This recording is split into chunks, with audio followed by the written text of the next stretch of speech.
আজকের ভিডিওটা শিবরাত্রি স্পেশাল। সোমবারের দিনকে পুজো করেছিলাম, আমি রবিবারের দিন পুজো করিনি। প্রথমে ভেবেছিলাম রবিবারেই করব, কিন্তু দেখলাম রবিবারে বিকেলবেলা লাগছে, মানে সন্ধ্যের দিকে।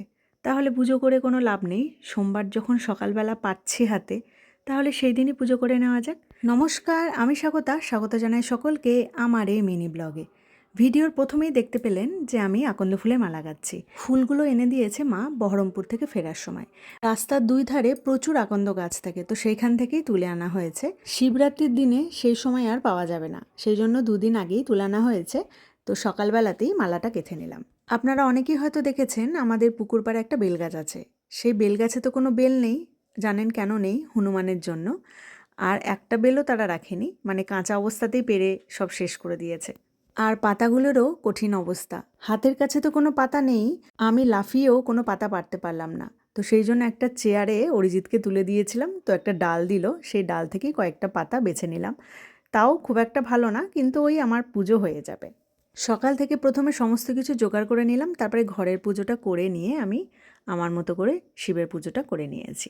আমি অনেক দিন ধরে মিনি ব্লগ দিয়ে থাকি, তো কম বেশি যা যা হয় সেগুলো সবই মিনি ব্লগের মাধ্যমে শেয়ার করি। তো শ্রাবণ মাসে যে পুজোটা করেছিলাম সোমবারে, তো সেই পুজোর সময় আমি জানতাম না ব্যাপারটা আর কি। তো দুধ গঙ্গা জল দিয়ে স্নান করানোর পরই ওই পাত্রেই মহাদেবকে রেখে আমি ফুল জল দিয়ে পুজো করে নিয়েছি। ব্যাপারটা আমার জানা ছিল না যে পাত্রটাকে পাল্টে নিতে হয়, বা আমাকে কেউ কোনো দিন বলেও নি।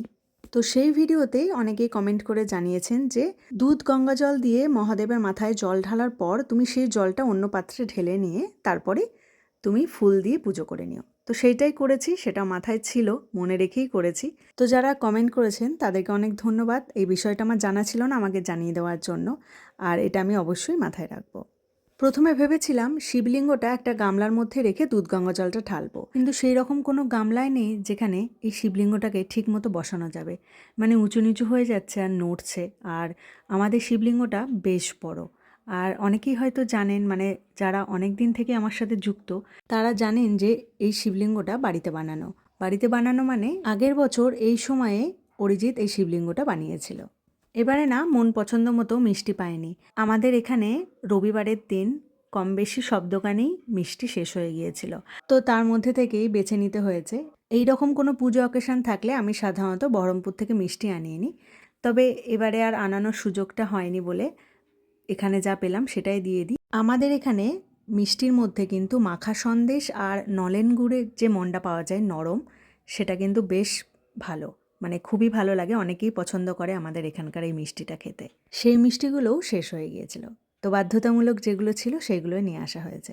তো আজকের ভিডিওটা কেমন লাগলো অবশ্যই জানাবেন। সকলে ভালো থাকবেন, সুস্থ থাকবেন। ফিরে আসবো অন্য কোনো ভিডিও নিয়ে।